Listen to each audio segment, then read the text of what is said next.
Signor Ace, venga.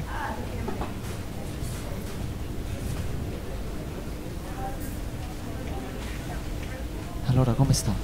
È una lei? Lo sapeva? Sapere cosa?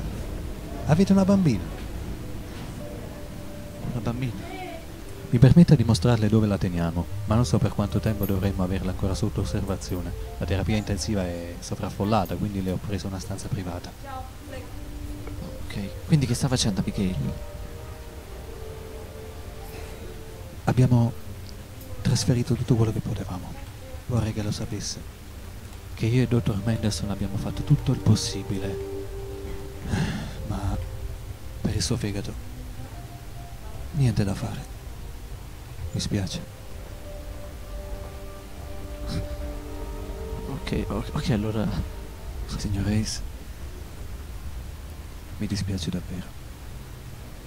È morta alle 7 di questa mattina. No, Abby. Mi dispiace. Non la mia Abby. Mi dica che sta bene. Mi dica che sta bene! Giuro su Dio, mi dica che sta bene. In questo momento. Dica che sta bene. Andiamo solo a vederla. Sta bene, giusto? Signor Ace, venga. Non mi tocchi, vero? Voglio solo che lei mi dica che sta bene. Signor Ace, mi dispiace. Niente scuse, non voglio scuse, io...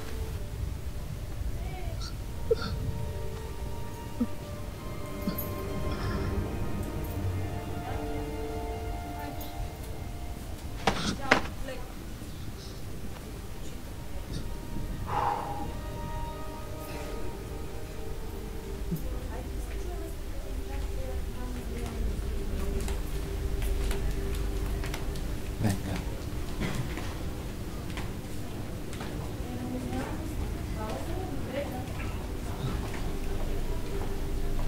Le porto a vedere sua figlia.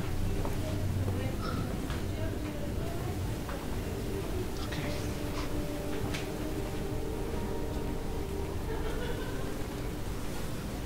Alla fine del corridoio.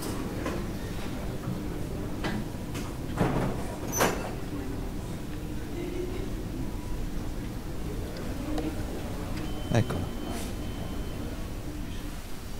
Cos'è?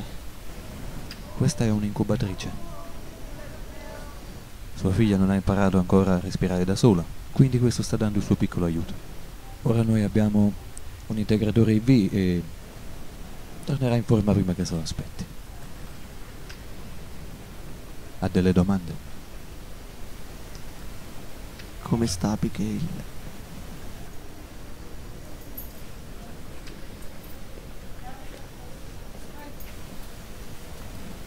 Ora le do qualcosa che potrà aiutarla. Ascolti, Mi ascolti? mi stia a sentire. Tutto ok. Era una domanda stupida. Va bene. Va tutto bene. Vengo dopo. Per quanto tempo avrà bisogno della macchina? Credo che l'ipotesi migliore sia 48 ore. Sarà fuori pericolo quando inizierà a piangere. E quando lo farà, sarà un suono bellissimo. A dopo. Dottor Edmund, lei con questa tempesta vorrebbe far uscire le persone. È un uragano. Guardi, le persone sono al sicuro qui, non si preoccupi. Non accadrà nulla. Stia con sua figlia. Va bene?